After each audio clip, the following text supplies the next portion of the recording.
and change. WishwaTalks is an online platform inspiring people to participate in social change by hosting experts who share insights on diverse topics every Saturday. Namaste. Vishwa is an organization which works towards building grassroots levels of India. The first step we take towards that is to build an awareness. We work in different causes from education, health, art and culture to 12 other causes. On every Saturday at 11 a.m., we have a talk on these various topics. For example, when it comes to health, India has a rich source of Ayurvedic treatments, alternative medicines like Ayurveda, homeopathy, Siddha, naturopathy. At a time when India is leading in diabetes, heart attacks, cancer, we have preventive medication which can be used. So a lot of talks have come out where people can use household items to prevent some of these or to control some of them. Our grandmothers were a rich source of information. Our parents knew a little lesser than that, and we know a lot lesser than that. And perhaps our children may never get that heritage. Here at Vishwa, we have people who tell us how to use the household items like curry leaves or neem or lemongrass for what ailments, etc. Similarly, we have talks on art and culture. We would like to have our Indians to be united, be one, be proud of their culture, their heritage. We have a lot of talks where people from various walks of life have come forward and spoken about various buildings, various dance forms, etc. These are two examples I have given. We cover 12 causes like this in our Vishwa Talks. As a first step, we want to bring in awareness among the coming generation. Our audience is across the country and sometimes abroad too. We have a rich interactive session after the talk is given by the expert. It's for any person who watches these talks to decide what they want to believe in, what they don't want to believe in, and if they have any clarifications, they're free to ask questions. After this, we want to build the skills of the people of India. Today, India is on the cusp of moving into one of the top countries of the world. But unfortunately, the skills of our people do not match our aspirations. Here at Vishwa, we started out in a small way. We started with computer training. Fortunately for us, Rotary and some people have donated computers to us. We teach 10th class students, inter students and degree students so that when they go for jobs, they don't get rejected. We teach the basics like Excel, Doc, ChatGPT, how to market. The basics we teach because most of them cannot afford computers and they have no access to them. And similarly, we have something called celebrations. Celebrations is celebrating your loved ones on their anniversaries, on their birthdays, on their death anniversaries. You can contribute to any of the causes that Vishwa showcases on its platform wishwa.org. You could, Annadanam for instance. There are a lot of people across the country who, when they go to hospitals, they come up from far-off regions and the little money they have, they keep it aside for the treatment of the patient. They sleep on platforms, they hardly eat anything. And we give them food every afternoon on Fridays and it makes a lot of difference. There are similar such fundraisers. Please feel free to celebrate your loved ones with any of these causes. Vishwa's commitment towards zero waste and a long way to go in achieving the goal begins with our material donation drive. Conducted twice a year during Diwali and Ugadi in Hyderabad, this drive collects clothes, books, toys and other used or semi-used items for the underprivileged. Contributions from over 615 plus families have benefited around 2,800 individuals, providing essential items and support, bringing hope and dignity to them. Through these efforts, we transform the waste of some into the treasure of others, promoting sustainability and community welfare.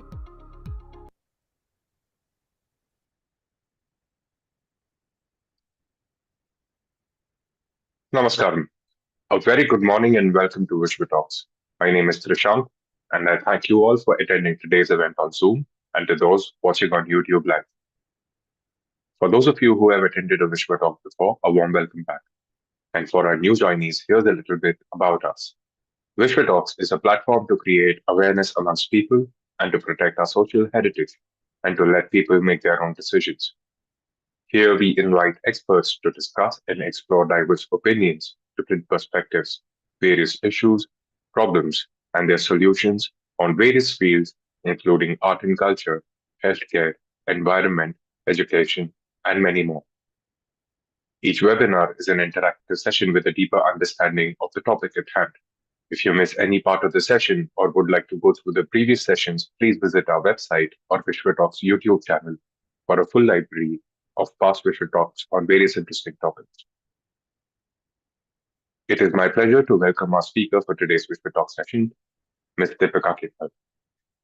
Deepika Kinhal is the Chief Executive Officer of the Center for Online Resolution of Disputes, CORD, one of India's leading institutions working at the intersection of law, technology, and access to justice. Through her work, she has been at the forefront of shaping how disputes can be resolved more efficiently, fairly, and accessibly in the digital age. A graduate of the prestigious National Law School of India University, Bangalore, Deepika is also a certified mediator accredited by Camp Arbitration and Mediation Practice, and the Edwards Mediation Academy. Her work reflects a strong commitment to building systems that make justice more accessible to people across the country. Before joining court, Deepika served as a senior resident fellow and team lead at the Vidhi Center for Legal Policy, where she led the Jaldi initiative, Justice Access, and Lowering Delays in India. Through this initiative, she produced important data-driven research on judicial reform and the role of technology in improving dispute resolution. Her expertise has also been recognized at the highest levels of policymaking. Deepika has served on expert committees of the Supreme Court of India's E-Committee and Niti Aayog, and has appeared before parliamentary standing committees on critical issues such as the mediation bill and judicial reform. With a unique combination of policy insight, research depth, and practical experience in building digital dispute resolution platforms, Deepika is widely regarded as one of India's leading voices on online dispute resolution, access to justice, and the future legal systems in the digital world. We are truly delighted to have her with us today to share her insights and experiences. Please join me in warmly welcoming Deepika Kinhal to WishwaTalks. Without further ado, I now invite the speaker to share her insights on a modern approach to resolving disputes quickly and effectively. Good morning, ma'am. Again. Hi, Trisha. Thank you so much for that warm welcome and introduction. Good morning, everyone. Thank you for making the time on a Saturday morning to join this conversation. I hope this is worth your while. As Trishant briefly mentioned, we are going to be talking about something that I believe is relevant for all of us as individuals, as people who may be employees in different workspaces, or as people who may be running our own businesses. And this is something that I think is all pervasive, and that is disputes, right? It is one of those things going back to some very tried and tested jokes regarding lawyers and doctors, right? You never want to fall sick. You never want to end up with a legal issue, but these are inevitable aspects of life. And what is important for all of us is to know what is the best remedy that is available out there, depending on the kind of issue, be it health or be it legal, that you're stuck with. So what I'm going to be talking about today broadly comes from my own experience and my position today as co-founder of an online dispute resolution institution. But I hope the way I have structured the conversation will be something that will resonate with you all. I don't want to use this platform as an advertisement for my own institution. I want to be able to truly share with you all how to deal with disputes and maybe explore various avenues that are available, and leave it to you all to see what again suits your situation and your dispute the best. And while I do have a presentation which will take us through this conversation in a structured way, I invite you all to pose questions that you may have generally with respect to what you have observed with respect to how our justice systems work, or something that may be directly relevant to your own individual situation or what your businesses may be going through. With that, let me just take a second to share my screen. I'll bring up the deck.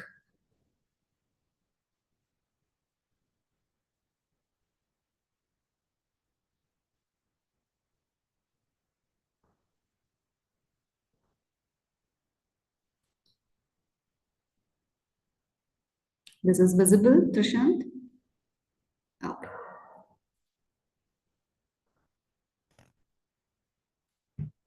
All right. Broadly, what I will be talking to you about is dispute resolution with a digital first approach. The umbrella term or the popular phrase that is used to capture this is online dispute resolution, or ODR. I will talk to you about the various variants that exist within ODR, but it will help if you're familiar with what online dispute resolution is, and what digital first approach to dispute resolution might entail.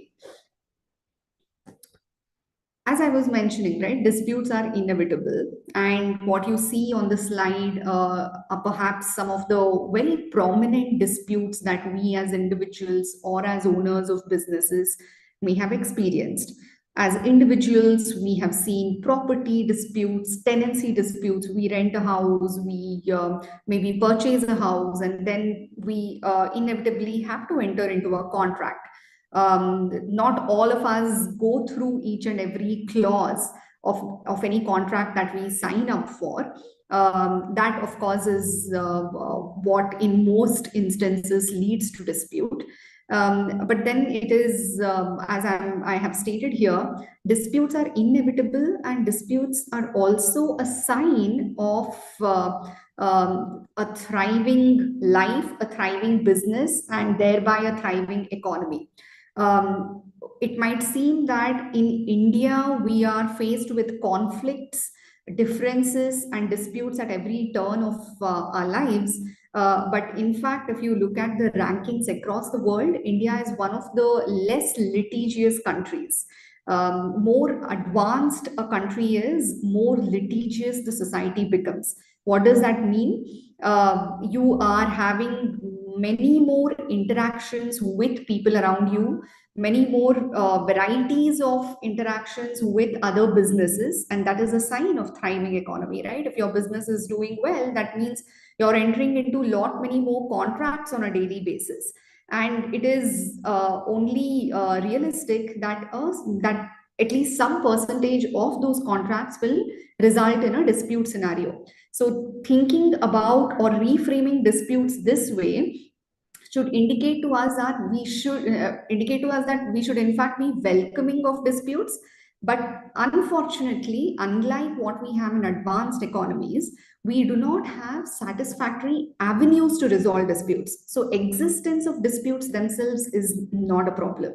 It is the lack of credible, accessible avenues to resolve disputes is what is creating that stuckness in our lives and in our businesses, and thereby the economy.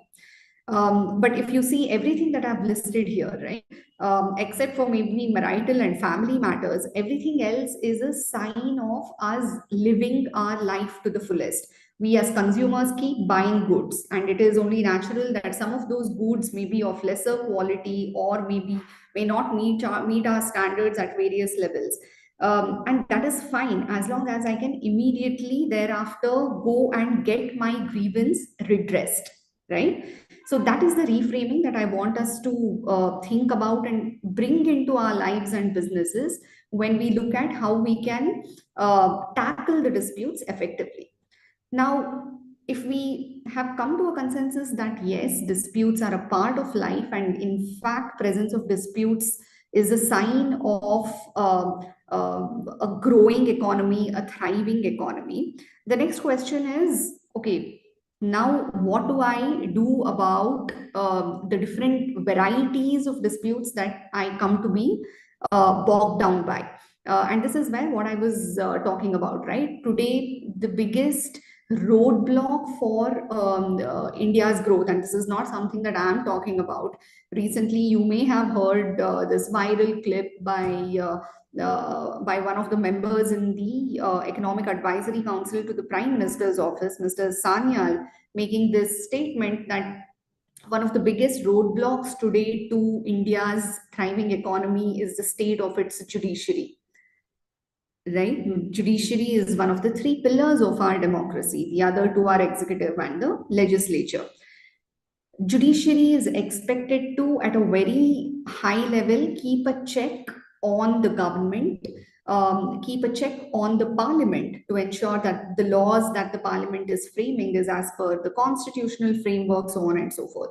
The way it keeps a check on the executive is by looking at whether, the orders, the rules that the executive is following is again in the interest of citizens, is adhering to the fundamental rights and duties framework that the Constitution has laid down.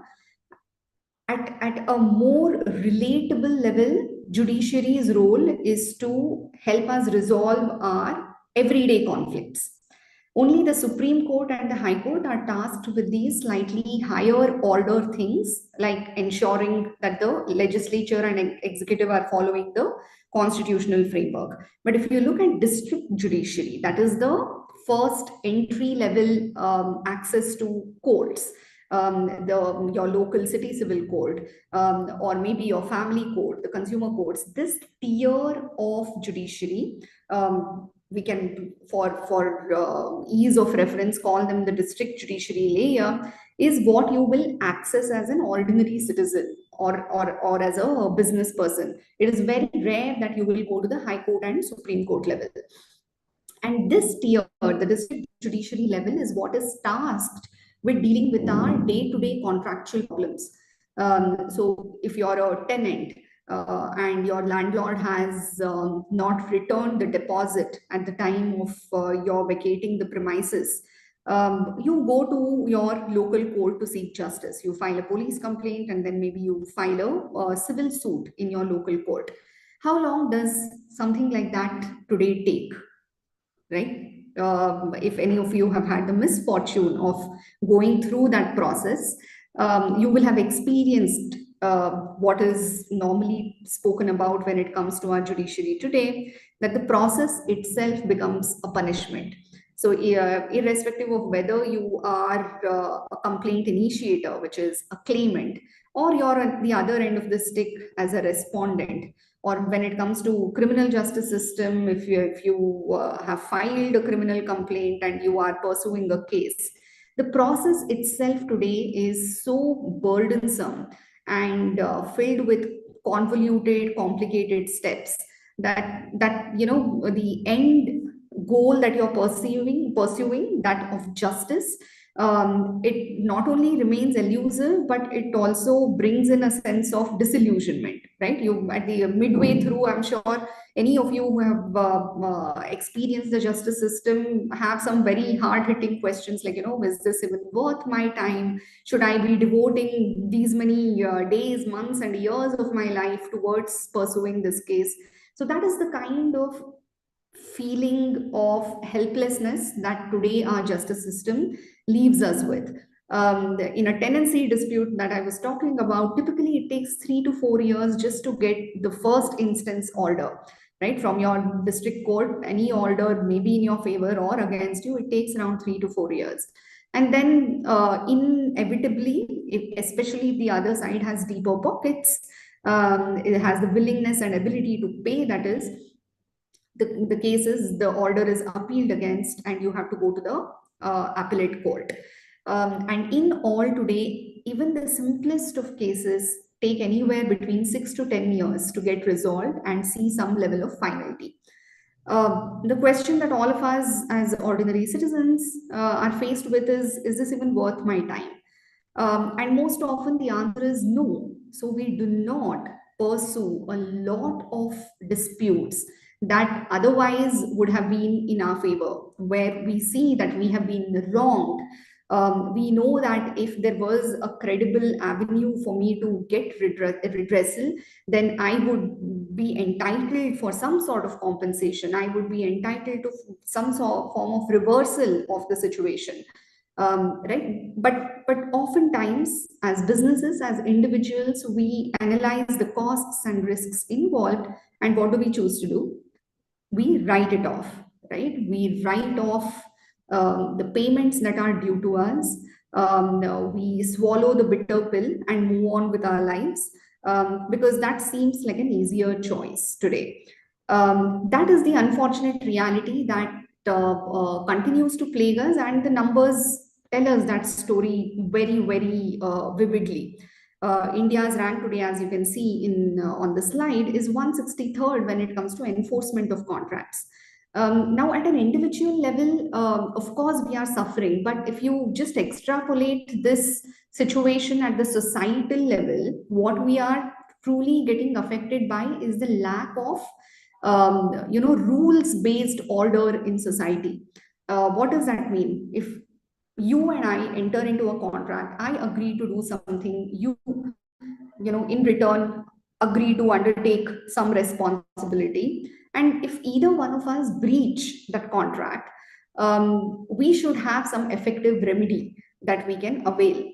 Now, given the situation, maybe one of us decides to write off. It's not worth person going after you, because the court system is the way it is. Now, convert that into 100x, 1000x, at population scale. If anyone today breaches contract, there are no real repercussions. So rule-based society, which is the bedrock of any civilized society, where when one undertakes to do something, they do it on their own. And if they don't, there are real repercussions. And that fear is what makes people actually follow the commitments that they make, in personal life, the commitments that they make in professional life or in businesses, right? And when this rule-based society breaks down, there is chaos all around.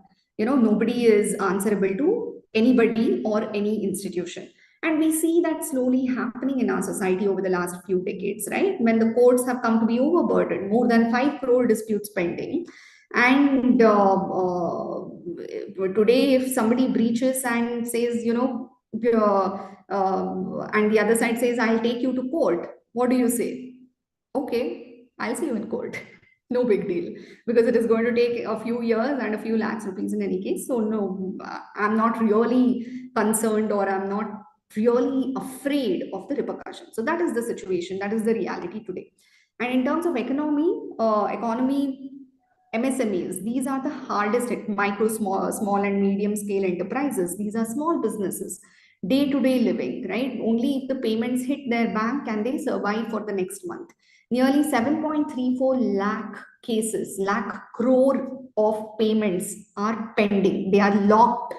These are all stuck in disputes. So can you imagine the extent to which the economy has come to be stagnated, because again, there is no repercussion for not following what you promised. Now, it's not that there are no alternatives to the judiciary, right? Judiciary, we understand now that it is almost like a bottleneck towards the resolution. More than 5 crore cases pending, and again the cost, which I mentioned in the line, which I highlighted in the last slide, nearly 30% of the dispute value. So, for instance, if you are owed 1 lakh rupees, you're spending nearly 30,000 rupees in just recovery. So it does not really make economic sense. So that is the status of the judiciary today. But there have been alternatives, and these alternatives have been in existence for several decades now. You may have heard of arbitration, you may have heard of mediation. Both of them today are governed by parent legislations. There is Arbitration and Conciliation Act that was promulgated in 1996 and has undergone a few recent amendments. Then we now have a Mediation Act as well, which was adopted in 2023. What does arbitration mean? Arbitration, to put it simply, is like a private court. Two parties agree to resolve their disputes confidentially by appointing a neutral to decide their case for them. So the neutral arbitrator decides similar to what a district judge would decide if you went to a court. And this has been in existence for a few decades, but the way it has worked, especially in India, is that it has become a rich person's game. So only large businesses or contracts of very high value end up having arbitration clause. Now, in any contract, there is something called a dispute resolution clause. And in this dispute resolution clause, the parties have the opportunity to decide how their disputes will be resolved when that situation arises. So this is your dispute avoidance mitigation strategy, right? Every dispute goes through multiple layers. There is avoidance, there is mitigation, and then comes resolution. And for each of these, as an individual as well as a business owner, you need to have your own opinion, and you need to also have your own strategy. In dispute resolution clause, you have that opportunity to decide how you want to address any conflict that may arise between parties to that contract. Now, arbitration, as I said, is something that is provided for in mostly high value disputes. And this has come to be the case because the way the arbitrators have come to be appointed, we are looking at mostly a retired high court judge or a retired Supreme Court judge who post their retirement have come to command very high fee. Per sitting fee that they charge in an arbitration is extremely high. So ordinary citizens like you and me are mostly not in a position to pay that kind of fees, which has meant that for small value disputes, the default has always been, go to your court. And similarly with mediation, not similarly, but even with mediation, it hasn't taken off as it should have, because mediation, to my mind, is the best mechanism to resolve any kind of dispute, especially such disputes where you want to preserve relationship with the other side. Mediation is a mechanism where you bring in a neutral facilitator to mediate a settlement between the two disputing parties. So here there is no win or lose situation. It is mostly win-win situation that the facilitator is aiming for. Because oftentimes in any dispute scenario, it is likely that there is some scope for give and take. There is no clear, black and white in terms of who is right, who is wrong. Not everything is like a murder situation, and even in a crime as grave as murder, the court and the judge always look at what are called mitigating factors. What was the situation in which that murder, something as heinous a crime as that, was committed? So even there, not everything is black and white. But by default, then in a contractual scenario, it is likely that there are some situations that may yield towards settlement rather than having a clear-cut award which says no, party A is wrong and party B is right. So the entirety of the amount needs to be paid from party A to party B. That is what happens in arbitration, and that is what happens in court. Court is an adversarial system. But in mediation, there is scope for some level of give and take, which ensures at the end of it that the relationships are not soured. So if you think about it practically, most of our disputes ought to be resolved through mediation because it just makes sense. However, today, mediation is not a preferred avenue, and there are multiple reasons for that, including lack of trained mediators that are immediately available and discoverable to parties. If today you have a dispute and you want to explore mediation, it is not a very easy problem to solve in terms of discovering that right mediator. In fact, within courts, there are court annexed mediation cells. If a judge thinks that your dispute is likely to be better resolved through mediation, they can send your dispute to the mediation cell. But even there, unfortunately, the court annexed mediation centers have not really fared well in giving quality assistance to parties in ensuring that the facilitation of mediation itself is done in a way that there is higher chance of settlement. Recently, in fact, the Ministry of Law and Justice released data regarding commercial mediation centers. So, under the Commercial Disputes, under the Commercial Cases Act, I forget the legislation name, but where commercial courts have been established specifically to deal with such matters, mediation is compulsory component before you enter the court system. And there, unfortunately, less than 2% of the cases have been settled through mediation. So there is a lot that needs to be done in terms of awareness building, capacity building, and finally ensuring quality settlement. And the biggest hurdle has been that all of these have been offered as a brick and mortar solution, right? You still need to go to a center, you need to file your physical copy of the file, and then you have to wait for your hearings. All the parties need to come together in a particular setup, and only then can the case proceed. So everything that today seems unnecessary given the digital age that we are in. Like today we are all connected via Zoom, and I don't think there has been any issue in being able to effectively communicate, and we are doing this at the comforts of home. Now imagine I were a mediator or I'm an arbitrator sitting in my home office and parties are presenting to me their case. That would be an ideal situation, right? This can happen any day of the week, any time of the day, and the cases will move on. So that is the new reality that we are working towards. So let me now introduce the core topic today that I want to spend some time on, which is digital dispute resolution. And the question is very obvious, especially for those of us in metropolitan cities used to ordering from Blinkit, Zepto, and what have you. Everything is in the matter of minutes. But why should justice take multiple years and uncertain costs, right? And the answer to that is online dispute resolution. Now, ODR, or online dispute resolution, became one of the key drivers of access to justice when we were in COVID era, right? 2019, 2020, when all the courts were shut. So many cases getting piled up, people suffering because there is no end in sight. That is when the government of India and Niti Aayog very seriously looked at what the alternatives can be. And Niti Aayog constituted an expert committee under the chairpersonship of Justice Sikri. He is a retired Supreme Court judge. I had the opportunity to be part of that committee.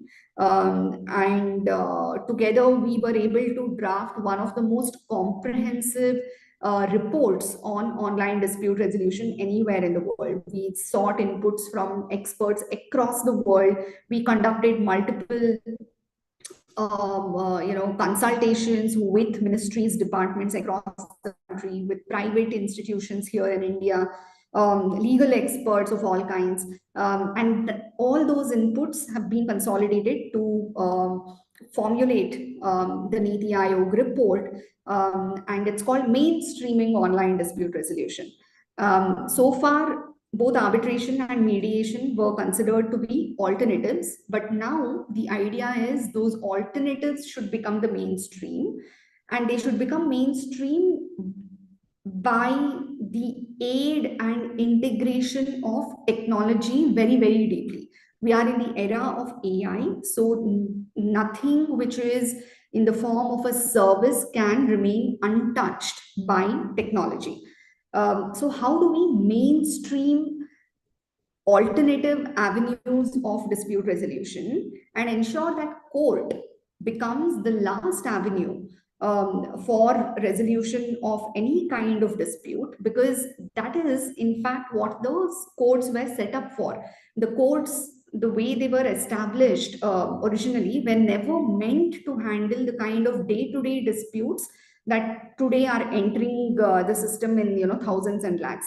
They were meant to be an exception. Only when people couldn't resolve the dispute amongst themselves should it enter the court system. That was the original idea, and that is what we want to go back to, enable by creating a solid infrastructure empower the parties to resolve disputes, to mitigate disputes, and if possible, to even avoid disputes. And if all of this fails, only then you go to court, right? So that is the fundamental idea that we are working towards. And how do we do that, right? There are three layers to any kind of resolution, and this is something that you all may have experienced in any dispute scenario as well, right? There is first layer of negotiation, where you directly go to the other side and try to figure it out. This is when the relationship is still at a level where communication is directly possible. Even here, it is necessary that some level of technology layer is introduced, because it makes it more structured, as opposed to you having a WhatsApp communication, or you having a direct communication across the table, where the bare bones of it are not recorded for future purposes. It is better that through institutional support, even that negotiation becomes a very structured communication. The second prong of the dispute resolution is mediation, which we have already understood as a theoretical concept. Then comes arbitration. Arbitration is the most escalated form of dispute resolution outside of court, because here you get a binding decision. Both in mediation and arbitration, you should be aware that the outcome of it, which is the settlement in the case of mediation, and an award in the case of arbitration, are something that you are bound by the same way you are bound by an order of the district court. Just that these are meant to be seamless, less cost intensive, and more efficient. That is the purpose of these mechanisms being present outside of court with legislative backing. Through technology, the idea is that all those requirements of these alternatives are actually met. And that is where the role of an ODR institution becomes critical. Now, we know that yes, these alternatives exist. Okay, arbitration exists, mediation exists. Okay, I can include arbitration and mediation in my dispute resolution clause in the contract that we enter into. Now, how do you go about it when you're actually in a dispute scenario? Right? In a dispute resolution clause, you have the option of going with either an institution or ad hoc. What does that mean? In a dispute, in the way the dispute resolution clause is worded, you can say any dispute that arises out of this contract will be resolved through mediation followed by arbitration. You can leave it simply to this extent. What that means is, when the dispute arises, the parties have to, in that dispute situation, identify, okay, mediation.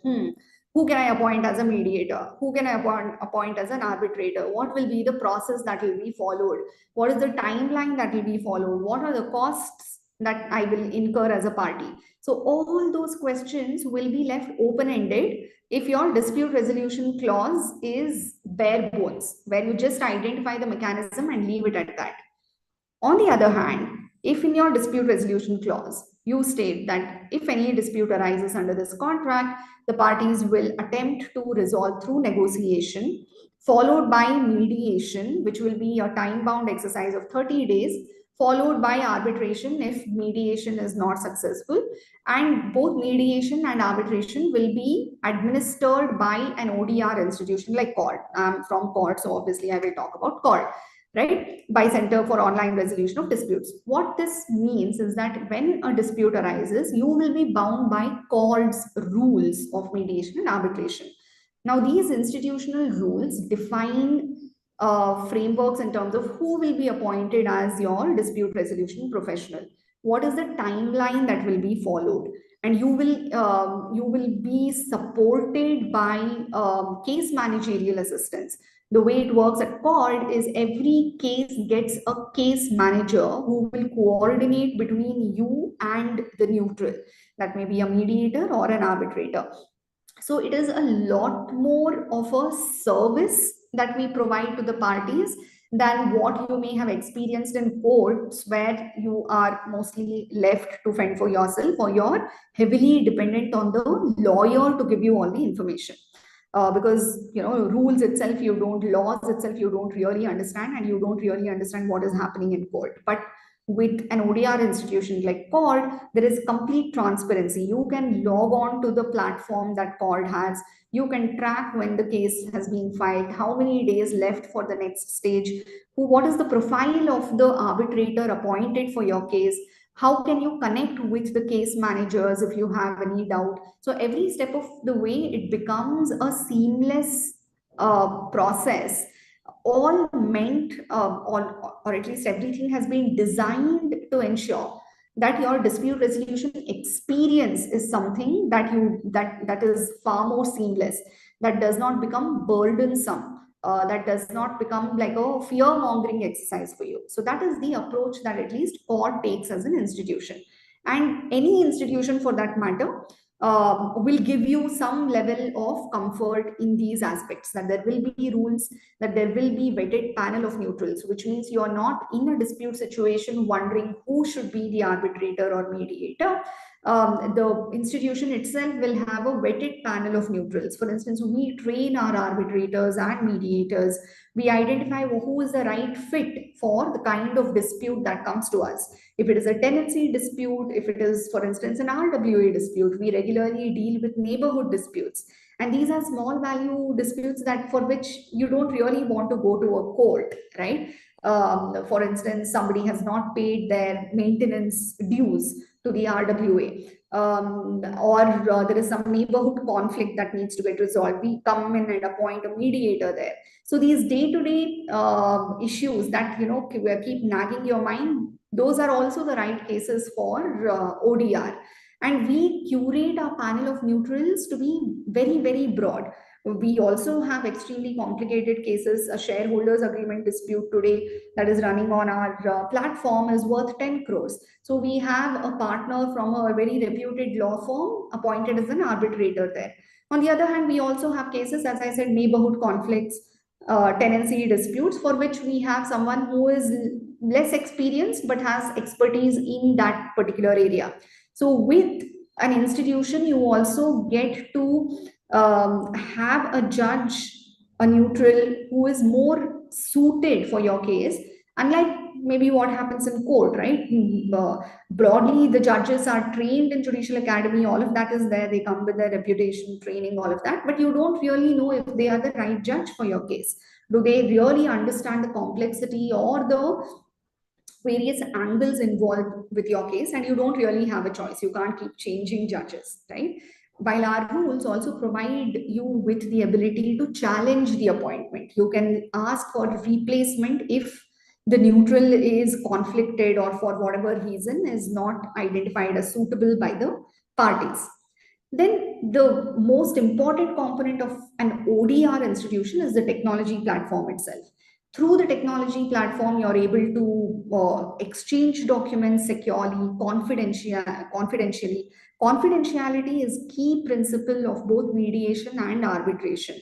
When you go to a court, for instance, everything is a matter of public record. I can sit and Google your name, and if you have been embroiled in any case, it will show up, right? But with mediation and arbitration outside of court, the security, you can be secure that it won't become a matter of public knowledge, and that is the creature of arbitration and mediation itself, that the proceedings will be confidential. And our platform, the technology platform that we have at CORD, is designed to ensure that that confidentiality is maintained. You can exchange documents in a manner that it will immediately send alert to the other party that document has been uploaded. Again, unlike what happens in court, something has been filed and you have to wait for a month more to figure out, okay, what has happened in the previous hearing. Then we also have the ability to send multimodal communication dispatches. What does that mean? I can send a notice to WhatsApp, through email, through any sort of messaging platform, and all of that gets tracked. If you open the WhatsApp message that CORD sends, I will get a notification. So the notice period becomes a lot more efficient through CORD than otherwise what we see in the court system. These are broadly the four important components of an ODR institution, of any ODR, ADR institution, and the same holds true for CORD as well.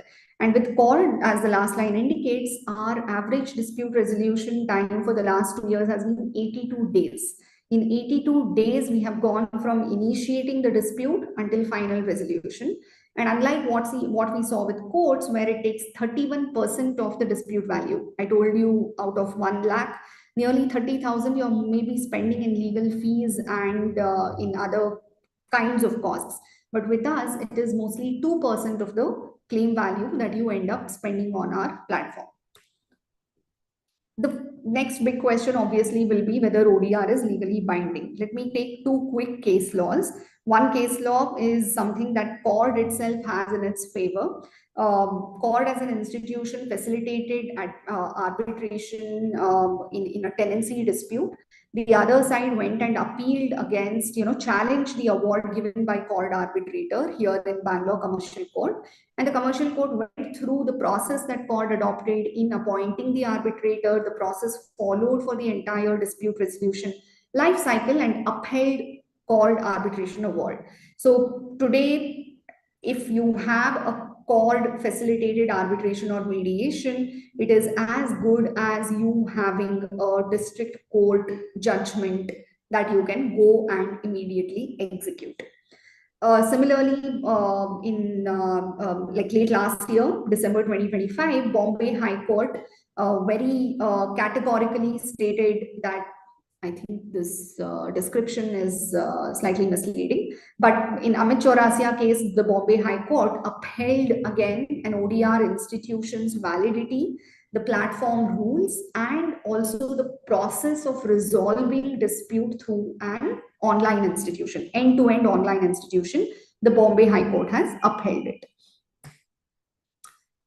In terms of end-to-end process, this is what broadly we go through. Case is ingested directly onto our platform. We can ingest 1 case at a time, or we can also take in hundreds of cases at a time. This is typically the scenario when it comes to, say, a banking sector dispute where hundreds of loan default cases are sent our way, and we are able to, at the click of a button, onboard all those cases. And we can also have API integrations with in-house counsel teams so that the case intake, which is equivalent to filing stage in the court, becomes as seamless as possible.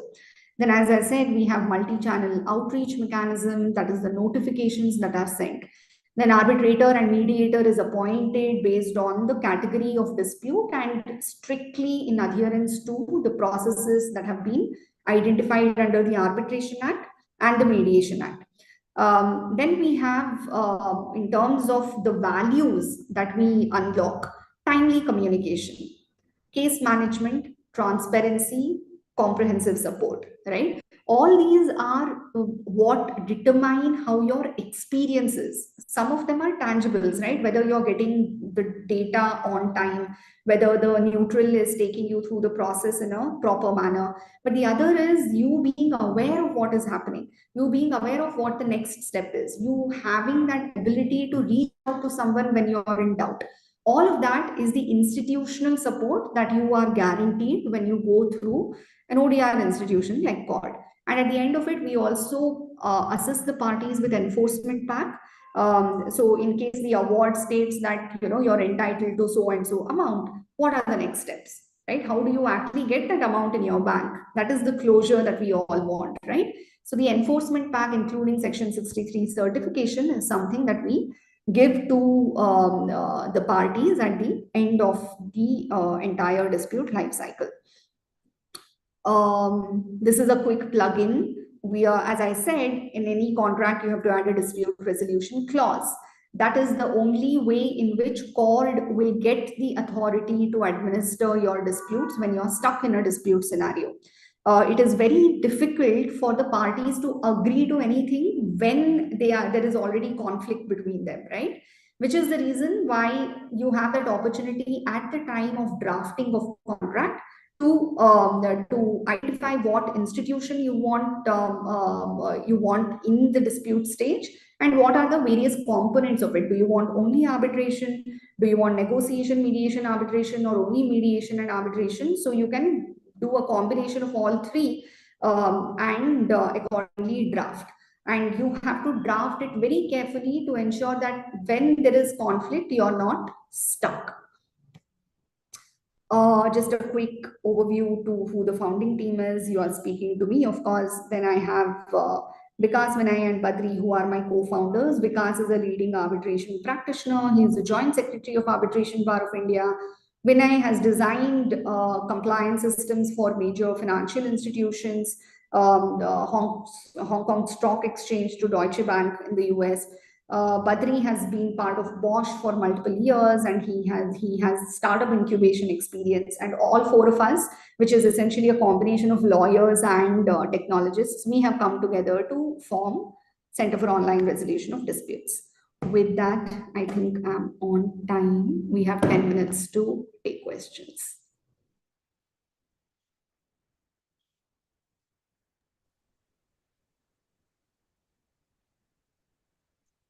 Thank you, ma'am. Thank you so much. And thank you, everybody, for attending the main talk. Before we move on to the Q&A, I'd like to just take 30 seconds of your time for a quick poll. This will help us get to know you better and tailor future topics that we bring to you. A big thanks to everyone here today. Your presence and participation means a lot.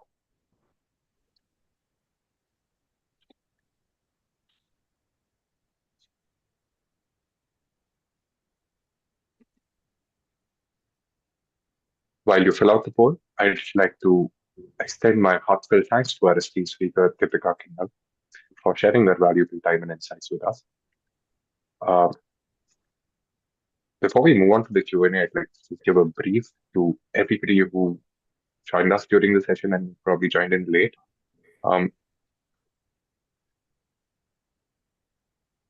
Ma'am mentioned the problems with traditional courts. India ranks 163rd globally in contract enforcement. Cases take 3 to 4 years for first instance order, 6 to 10 years for finality.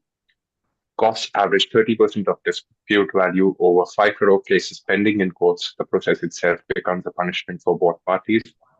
Second point, why disputes matter.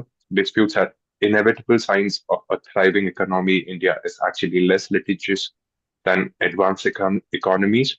The real problem is lack of accessible resolution avenues, not disputes themselves. Third point is, what is ODR? Online dispute resolution, digital first approach using technology platforms, 3 tiers resolution, negotiation, mediation, arbitration, conducted entirely online for convenience and efficiency, legally binding outcomes upheld by courts. Ma'am explained the benefits of ODR institutions like court, average resolution time versus years in courts, cost, only 2% of claim value versus 31% in courts, transparent tracking through online platforms, confidential proceedings, case manager support throughout, vetted panel of specialized neutrals, secure document exchange. Fifth one was types of disputes suitable for ODR, tenancy and property disputes, neighborhood RWA conflicts, business and commercial disputes, consumer complaints, contract breaches, cases ranging from small maintenance dues to 10 crore shareholder agreements. And the last was how to access ODR, include an ODR cost and contract specifying the institutions like court. Much harder to agree on process after dispute arises, legally recognized and enforceable like court judgments. The session emphasizes that ODR is not just an alternative, but should become the mainstream method for using for dispute resolution, reserving courts only for exceptional cases. I'd like to now invite our speaker, Shravani Mullapudi, our founder, Shravani Mullapudi, to initiate the Q&A session.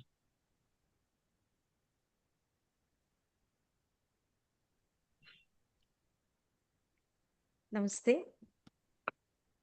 Deepika, it's always a pleasure to just have you with us at such Good to see you. at such a young age. The contribution you're making, very inspiring. This is the judiciary system in India badly requires support. And when the judiciary system doesn't function, it impacts society in a huge way and can lead to antisocial elements coming into the picture. And for you, once so young, understanding the gravity of the issue, putting your life to a purpose that can make tremendous impact to each and every one of this 1.4 billion people in India. I would like to present my thanks to you for what you're doing. You're being very kind. Thank you. Not at all. Not at all. The situation is very grave in the judiciary system. And especially at a time when the world situation is volatile, all of us Indians holding fort, people like you, intellectuals, people like you who are thinking on such an important topic, I don't think my thanks and the people's thanks to you is enough. That's very kind. I really hope that, as I was mentioning, people actually start trusting and embracing alternatives that we are designing and building.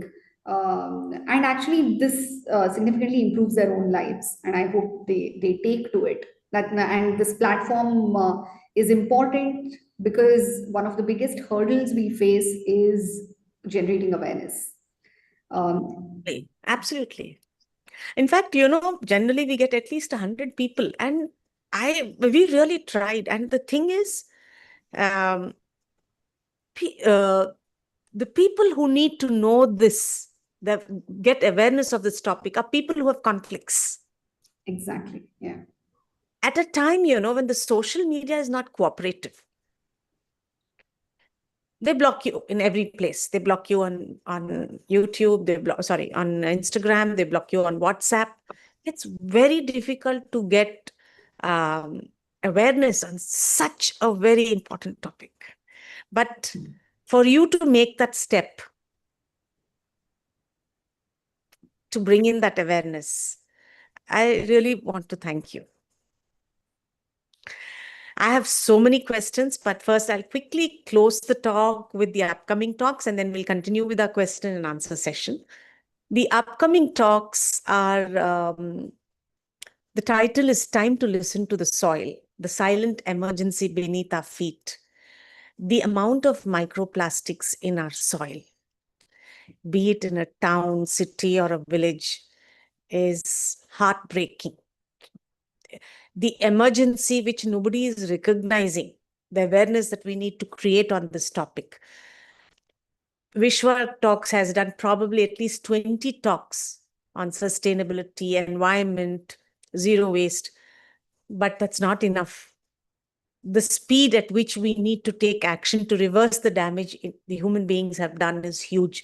Please do share with your friends and family. Our speaker is Sarada Kalavapudi, CEO of Dharmavan Nature Arc. Fantastic lady. Please do come on 21st March, 11 a.m. to 12 p.m. for her talk. The next talk is Shaping Futures Beyond the Classroom.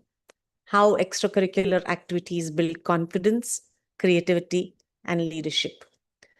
At a time when the social media has taken over, even a 6 months old baby is being shown a phone to feed. We are going to go in for a huge mental issue for the next generation if we do not ensure our children, the foundation of our country, of our humanity, of the society is taken care of now. There is going to be huge repercussions 20 years later. Please do share with your friends and family the talk, Shaping Futures Beyond the Classroom, How Extracurricular Activities Build Confidence, Creativity, and Leadership. Speaker is Jane Datta, founder and president of Srothashwini Trust. It's on 28th March 2026, 11 p.m. to 12 p.m. Each of our WishwaTalks people from Wishwa are putting tremendous effort to get excellent speakers on excellent topics. Please do share with your friends and family because there's a lot of blocking of social media happening. Lastly, we have one more talk, Smart Mobility Sustainable Tomorrow, Powering a Low Carbon Future, by G.N. Padmaja, Environmental Evangelist. This is on 18th April 2026, 11 a.m. to 12 p.m. With this, I will go to our question from Shmuel. Shmuel, would you like to ask your question? You hear me? Yes. Yeah, I want to ask a question. A very interesting presentation.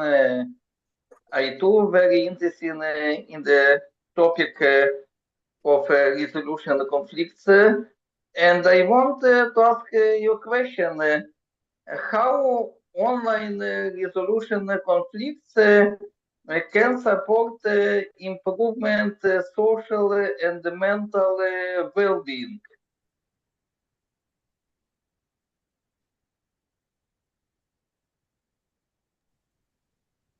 How I how don't think I resolving got con that completely. Trishant, can you help me? Yes, ma'am. I think sir asked how resolving conflicts can help social and mental well-being. Am I right? Yeah, this question. Yeah, how resolving conflicts online can help social and mental well-being. But I think it's a response to that question will be obvious for anyone who has gone through the rigor of resolving disputes through courts. Um, and that is the sort of comparison that I tried to draw in the initial portion of my conversation here. But we can actually, I think, draw an analogy from other aspects of our life, right, Mr. Shmul? The way we are today interacting with any other kind of service provider. We identify going to a physical store and picking anything that we want as an exception in our lives today. We think carrying cash around in its physical form is something again we do only in very dire circumstances. You know, the other side will not have you interacting with them online or through technological means. That is when you resort to the older ways of doing and thinking. So when everything else is moving at the pace that it is, especially in the AI age where everything is at the click of a button, knowledge is no longer a barrier, for instance. All the answers are at your fingertips. With respect to any aspect of worldly knowledge, universal knowledge, everything is something that you can access from the comfort of your home. But when it comes to dispute resolution, unfortunately, everything is still a black box. And this used to be all right in an India of 1970s, 1980s, where every other aspect of life was also equally stuck. You know, we were dependent on one channel, we were dependent on one source of information, we were heavily dependent on the government to give us those services, amenities in other aspects of life. So dispute resolution, seeking justice was also one such aspect of life. So it did not feel as burdensome. But today, when every other angle of my life is something as seamless, and there are so many choices that I can make, and I want to, you know, immediately get redressal when something is not to my liking, why should dispute resolution continue to function the way it did multiple decades ago? And that is today the mental burden that we carry whenever, as citizens, we get stuck in dispute scenario. So therefore, when we provide here an avenue for even this part of life to become digital, for even this part of life to be handled online, and most importantly, for this part to also have transparency and choice, the kind of neutral who will get to decide your dispute. I think the choice aspect is the most important, which gives a sense of comfort to any individual. So I would firmly believe that in terms of ability to reduce mental stress, online dispute resolution is a perfect avenue to resolve most categories of disputes in society today. And as I was mentioning, the upliftment of society is closely tied to whether everyone is following the rules. If there is breakdown of rules, if there is breakdown of rule of law society, as we call it, then there is chaos everywhere. So the easier, the quicker you're able to resolve your conflicts and disputes, the better it is for the society. Also, Shmel, when issues are not dealt by the judiciary, tribes form in societies. Tribes based on religion, tribes based on caste, tribes are based on communities. And they nourish antisocial elements. And the first people they will use is the underprivileged. The underprivileged gets sucked into a vicious cycle. Getting the judiciary system functioning, cutting down the average time for a dispute resolution, weaning out corruption, can bring in a safer and more stable society where everybody, even the underprivileged, get equal opportunity to grow. I don't know if I'm articulate enough, Deepika. No, that makes perfect sense. Yeah. Shmel. Yeah. Yeah. Thank you very much. And I want to ask another short question. I want to ask you how, according to your opinion, generative AI technologies like ChatGPT, Gemini can support online resolution conflicts.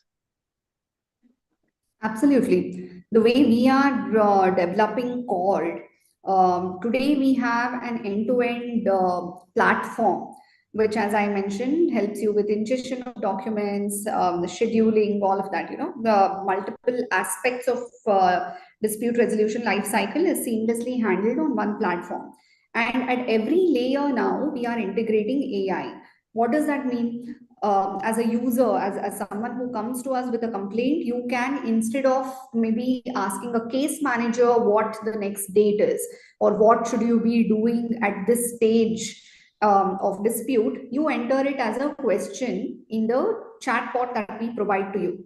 And that chatbot will be providing you with curated content as per my rules, because the biggest risk with generative AI and generic solutions out there is that it won't have the context of your dispute and it won't have the context of my rules. My institutional rules is what will be guiding the entire process. But with AI integrated into my own platform, you will be assured of a right answer, an answer with very high scoring in terms of confidence levels in the answer itself. That is how today the answers are evaluated from various LLMs. But when it is something that the institution itself provides, the confidence score is usually 99 to 100%. So yes, we are integrating AI at every layer because that is what is the present. It is not even the future, right? And the way we are able to come up with creative and customized solutions for different dispute categories. For instance, the kind of process that I'm curating for RWA disputes, that is Resident Welfare Association disputes, is going to be very different from what it is going to be for my shareholders or founders level disputes. Earlier, maybe even a month or so ago, the investment of time that I as an institution would have to make, the investment of money that I would have had to make to come up with customized workflows would have been very high. But today I'm able to do it in the matter of days. So the kind of experience you will have with us will also be very seamless and something that will speak to you. And that is the whole advantage that AI today is giving. But I would advise people against relying on generic LLMs to seek answers to their dispute scenario. Maybe they can upload a general question and get a very fundamental sense of what their next steps should be, but I wouldn't rely on it to give me a final answer. which in any case will not be binding. That is the whole purpose of resolution. So to some extent, knowledge creation, awareness building can be done through LLMs at your end. But when it comes to resolution, going to institutions should be your final step. Thank you very much.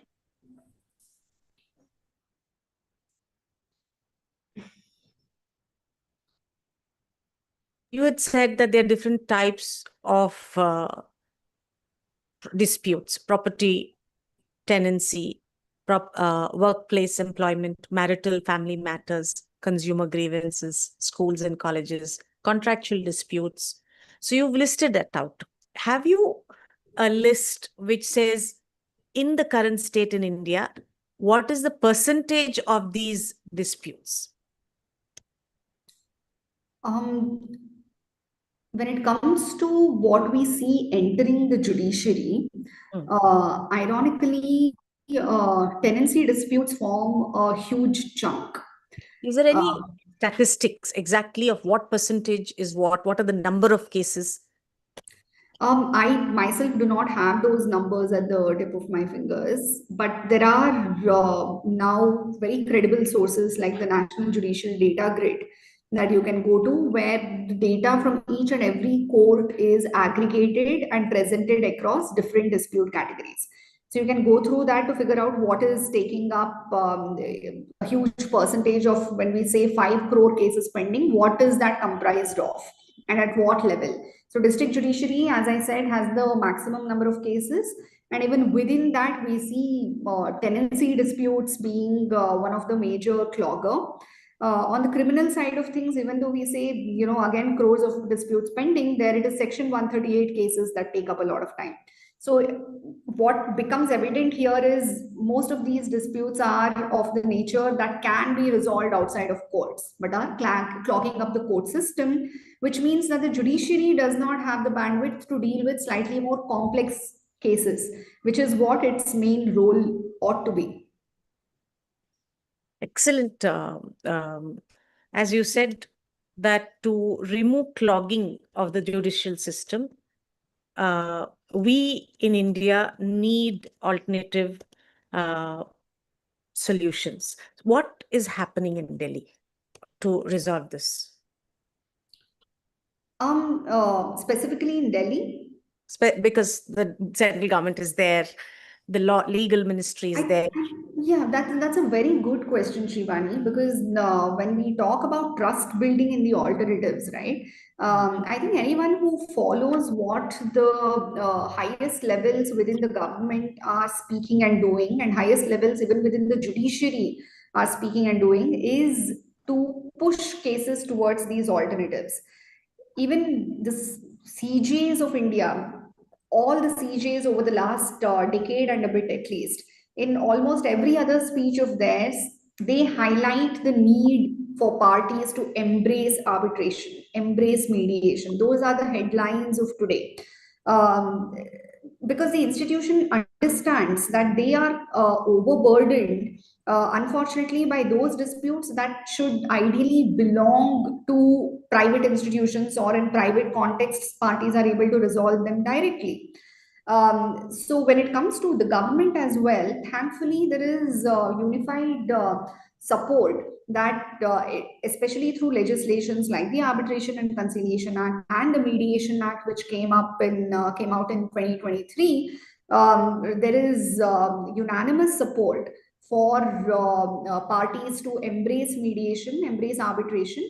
My only push would be to embrace it through an institution, because as I said, providing for only arbitration and mediation is not enough in a dispute scenario, because you need processes, you need guardrails, you need to know who will be appointed, and that is the kind of comfort and I don't know, it is almost like it is the streamlining of the whole process that an institution guarantees. So the Mediation Act has come in 2023, but it is not mandatory. Anybody who has a conflict can ask the other person, please come for mediation. But the other person has a right to decline it. Absolutely. Absolutely. So both with arbitration and mediation, the key element is that of consensus. and party autonomy. So the parties have to agree to have their dispute resolved through arbitration, and that needs to be a very categorical agreement. Because what that means is you are removing the authority vested in courts, and the courts have default authority over all disputes. But you are making a conscious choice that no, I want it to be resolved through mediation and arbitration. So there is a very high threshold that has been set for courts to acknowledge and identify that yes, this is the option that the parties have opted into. So it is not an opt-out, it is an opt-in mechanism. However, there are exceptions. As I said, Commercial Courts Act mandates pre-litigation mediation. The results are not something that we are all proud of, but still there is mandatory mediation that the parties have to attempt before going to court. And that is something that is going to increasingly get introduced in other categories of disputes as well, including, say, consumer disputes, where now directly people go to court. The default in the near future will be mediation first, and only if it fails, then arbitration. But the thing is, Shrivani, as I keep saying, it is heavily dependent on the parties' willingness to resolve, especially in mediation. The parties should want to settle, but the culture today in Indian society is, I will fight it out. That needs to change. And that is a mental framework that mental shift needs to happen. And that is where you and I, we have to work hard to create awareness and increase the knowledge about benefits of mediation. So it's not that people don't want to settle with mediation. It is because the oppressor, the offender, knows he can get away with the judiciary system in the courts by dragging this case for another 20 to 30 years. Not knowing what the results is, he uses it as a tool to blackmail the defender. That's right. You're absolutely right. 100%. So the effectiveness of mediation is actually getting significantly reduced due to the state of the courts. Courts are seen as, again, places where things can be gamified. You can have perverse incentives at play in courts, which you rightly said becomes a tool in the hands of parties who have not come into the process with good faith. The CGI is highlighting the need to move towards mediation. Arbitration is the first step, most needed. Excellent thought process. Now, the second step is to make the Mediation Act functional, to make arbitration functional. That's right. Yeah. What is that? As you said, as you already said, just like Commercial Courts Act is mandating pre-litigation mediation, all is the different types of categories. Everything can do that, can do the same pre-litigation mediation or arbitration or RERA. Is a fantastic thought process. Now, at a time when the business world is able to, the corporate world is able to find solutions to huge problems, finding solutions to our judiciary is not a big deal. Finding solutions to cut down to speeden up the 5 crore case is not a big deal in today's world. The thing is, for example, today, arbitration is a fantastic thought process. You can resolve an issue in 15 days, but corruption seeps in. Today, even so-called judiciary judges who have been noted for their integrity for 60 years of their life or 70 years of their life in the fag end of their careers are making arbitration a farce. So you said that for the common man to identify an arbitrator, that there is a panel available. Can you please explain that? Right. So one of the issues with the way arbitration is currently administered, especially when it comes to court annexed arbitration centers or even in ad hoc arbitration arbitration mechanisms where the parties have not identified who the arbitrator should be, there is something called a Section 11 petition, which when you file in the High Court, invariably the arbitrator who gets appointed is a retired judge. And we all, more or less understand what the drawbacks of something like that can be. Of course, in a complex dispute where you want someone to hold that sort of authority with the parties, where you want that level of understanding, having someone with that kind of prestige, backing, reputation, expertise is absolutely critical. So I don't have anything per se against the retired Supreme Court and High Court judges, but they may not be the right fit for all kinds of cases. Right, and that unfortunately has become the default when it comes to Section 11 petitions, which is why it doesn't make sense for all kinds of disputes. The way we are trying to solve for that at CORD is to have a very wide-ranging panel of arbitrators and mediators who come with very diverse backgrounds. Some of them are, in fact, retired district judges. District judges have a much better understanding of the integrity of the processes, and they are used to handling cases at with a shorter duration in comparison and contrast to what the Supreme Court judges and High Court judges are used to. So we do have retired district court judges on our panel, but we also have lawyers with different areas of expertise, and they bring in that expertise to resolve disputes. We have retired bankers, retired ombudsmen who we have trained with the principles of mediation and arbitration, trained on how to have the processes outlined depending on the kind of dispute they are handling. For instance, again, going back to RWA, because that is one of the favorite categories of dispute that we handle here at CORD. A huge game changer, because especially in Bangalore, you may have heard of, huge apartments having everything from, noise to pets to blocking of common areas. All of that becomes a nagging issue on a day-to-day basis. For this, you don't need a retired judge. You need someone who has basic common sense and can understand the process, and that process includes giving an opportunity to hear from both sides, recording the minutes of that proceeding in a transparent manner, and giving that avenue for seamless settlement, mutual settlement between the parties. So they are trained on principles of arbitration, principles of mediation. So that is the kind of vetted panel of neutrals that we have. Some of them come to us with prior dispute resolution experience. There are a few others who come to us who we then upskill to become neutrals. Okay, so CORD, is it a quasi-government organization? Is it? We are a private organization. We are a private limited company. And that was the reason why I had that slide, whether ODR is legal, whether CORD administered disputes have legal binding. Courts have upheld awards, settlement agreements that have come out of CORD. Most of the ADR institutions are private limited companies. And as long as institutional rules are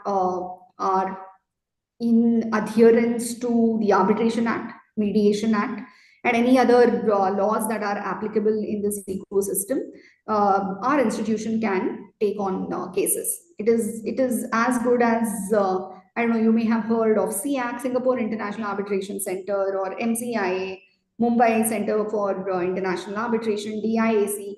These are all brick and mortar institutions that people are maybe familiar with already. We are a pure digital first approach institution.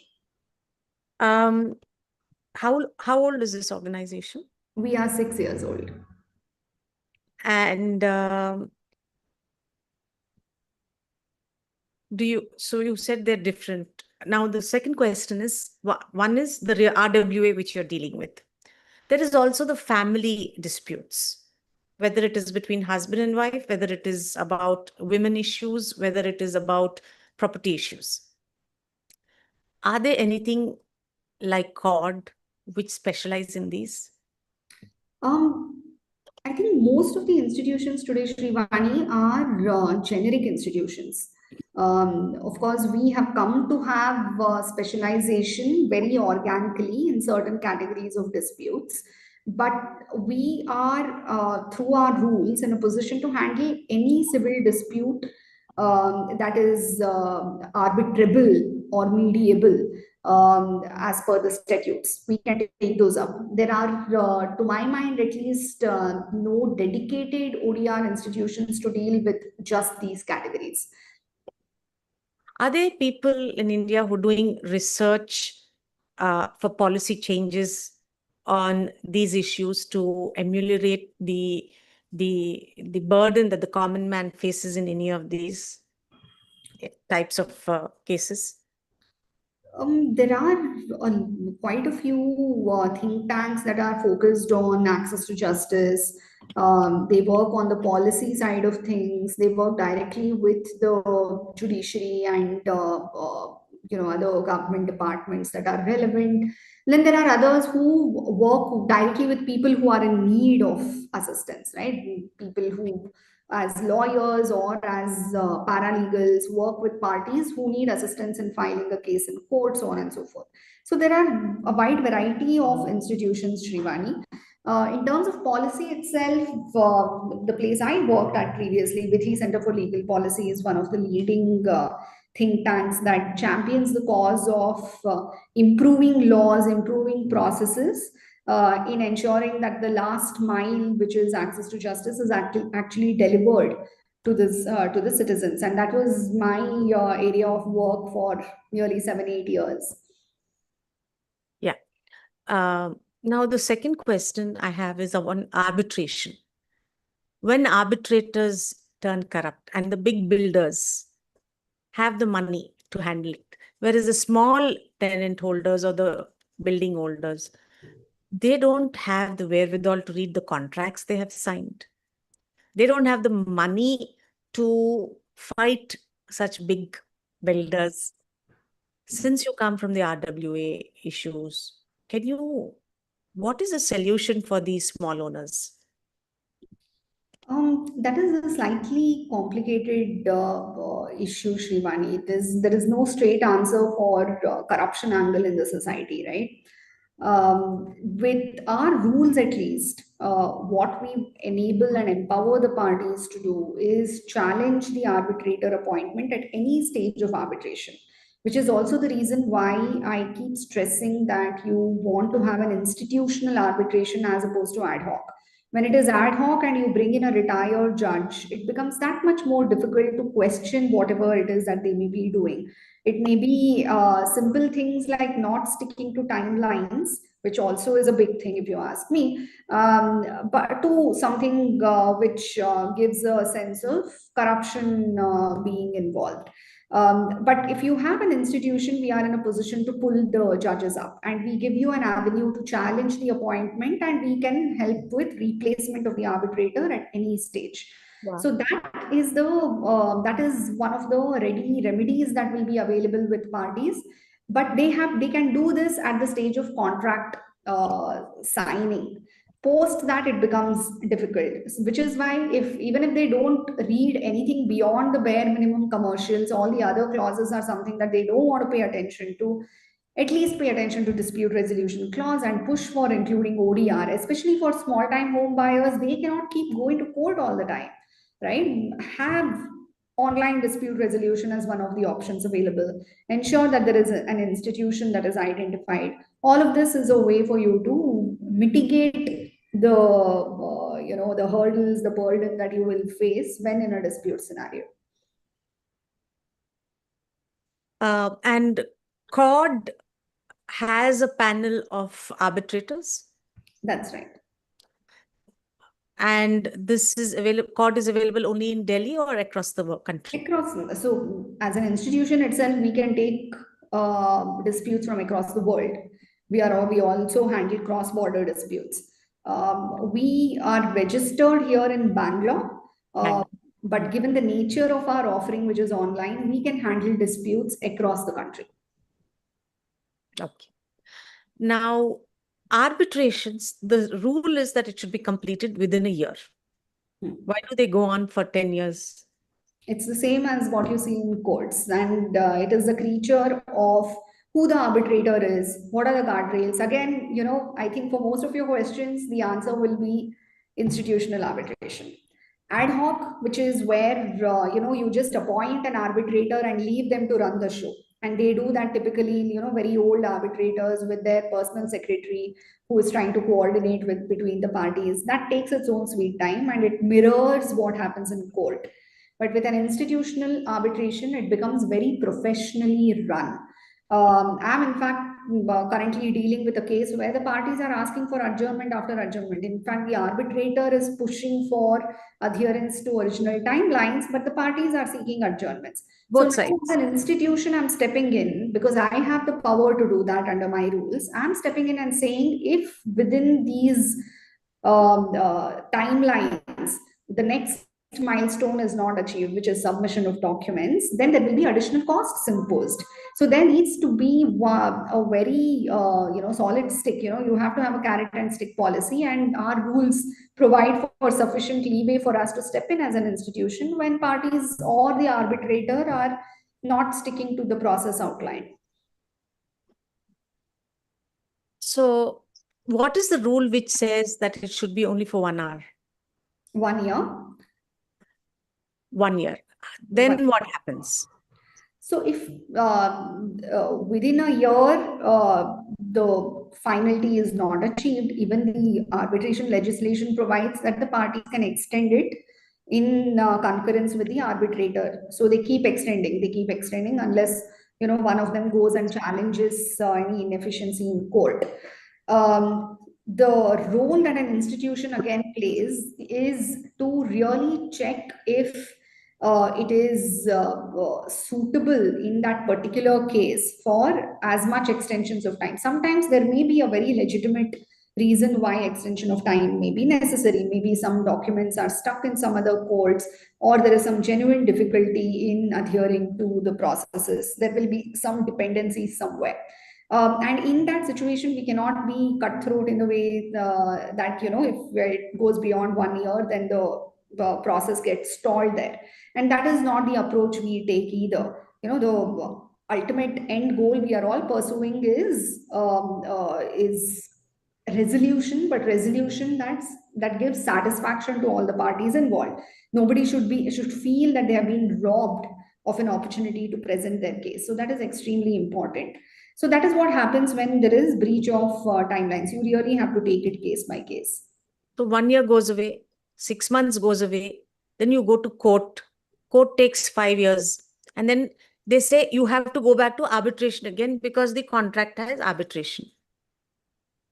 Yeah. The purpose of pushing for alternatives to the judiciary, like arbitration or mediation, is because any dispute can be resolved in 15-20 days.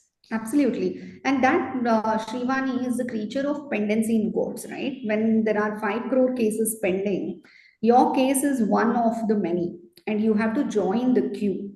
Each judge is hearing at least 100 different disputes every day. And the timeline for each dispute, it keeps getting added on. Your case is not getting any personalized attention. If you're lucky, then your lawyer is at least giving you some personalized attention and is strategizing your case. With an institution like court, each case gets its own case manager, and we ensure that the arbitrator who gets appointed discloses upfront what their availability is. And the case procedural timeline is decided in the very first hearing. In the first hearing, you have complete view on when your case will end, what will be the milestones across each stage in the life cycle of a dispute. So this is the kind of service element that you get when you come to an institution, unlike what happens in court. In court, you're one of several. Now, one party might approach court. The other party has appointed ad hoc. No, that doesn't happen. That doesn't happen because in a contract is where you decide how you will be resolving disputes when they do arise. And the contract is something that both of you sign together. You will not have two separate dispute resolution clauses. No, the dispute resolution clause says, I will put my arbitrator, you put your arbitrator. No, that is not how it works. Deciding arbitrator. No. In the dispute resolution clause, what you can do is, as I said, one simple line. Dispute will be resolved through arbitration. That gives rise to complication when the dispute arises. So that is something you should avoid. What you can also do is say, when a dispute arises, this will be the arbitrator. So you very specifically name who the person is going to be. Or if the dispute you expect to arise out of it is slightly complicated, very high value, then you say, I will appoint one arbitrator who is so and so, you will appoint one arbitrator who is so, and these two persons will then appoint the third neutral arbitrator. And this is something you have to agree at the time of signing the contract. At the Yes. time of signing, it can't be that I will choose one arbitrator and the other party is going to be silent on it. That is not how it works. So We choose one, they choose one. and they have to They will choose put the a third. presiding. Now, my point is the first one, the defender is choosing one arbitrator from like court, an institutional arbitrator. The offender can still choose an ad hoc arbitrator. Ad hoc no, I don't get the authority unless you have mentioned me in the clause. The contract says, the contract has said one side will appoint one arbitrator, the other side will appoint one You arbitrator. have to name the arbitrator. That is the You ideal don't need, scenario. contracts don't say that you need to, No, because that is the ideal scenario. Otherwise, you'll be stuck in a situation like this. but then not everybody, this contract signing will happen 1 year later, dispute will happen 5 years later, Yeah. the actual resolution will happen 10 years later. Which is why the awareness is So important. it is not possible to actually put the arbitrator's name at that point. Doesn't make sense. A lot of cases in fact, when it comes to ad hoc is non-institutional. Ad hoc doesn't mean the arbitrator is somebody who hasn't been named. So there is ad hoc arbitration clause where the arbitrator is mentioned by name. And most of the clauses today, contracts today fall into this category, where there is some pre-decided gentleman, some experienced women who is identified as an arbitrator. But again, there you are leaving it to chance that that person is someone who adheres to timelines, who can be pulled up if something goes wrong. So the parties take up a lot of burden on themselves when there is no institution mentioned. But the right thing to do is, as much as possible, reduce ambiguity when a dispute situation arises. So you have to preempt what those complications can be and address that at the time of contract drafting. Assuming it's not done.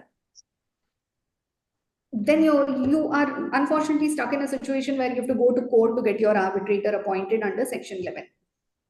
No, assuming, no, let's not keep the Section 11 for the future. Assuming the contract does not have the arbitrator's name put. One of them chooses COD, an institutionalized arbitrator fixing. The other person can always say, no, I will put my own arbitrator, right? In fact, the person who wants to come to court also cannot come to us, because I won't take up a case until I have the authority from both the parties. That is a pre-requirement for me. So you are left in a situation where you have to appoint an individual arbitrator on your own. I will not give you my arbitrator. What I can do is, on your behalf, I will invite the other side to consent to my authority. So if I'm not originally there in the contract, what I'll do is that party A has approached me for court administered arbitration. Do you consent to this? If party B consents, then we proceed with the arbitration. Got it. So now another question I have is, videos are being taken in the Supreme Court for all the cases, right? Does that happen in the district courts, high courts, single bench courts, in the arbitrations and mediations?